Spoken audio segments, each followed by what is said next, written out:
Alhamdulillah malam hari ini hujan dan anginnya kenceng. Tapi ada pohon yang tumbang.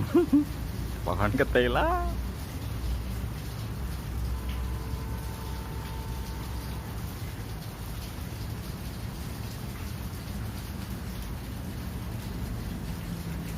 Pohon ketelanya tumbang.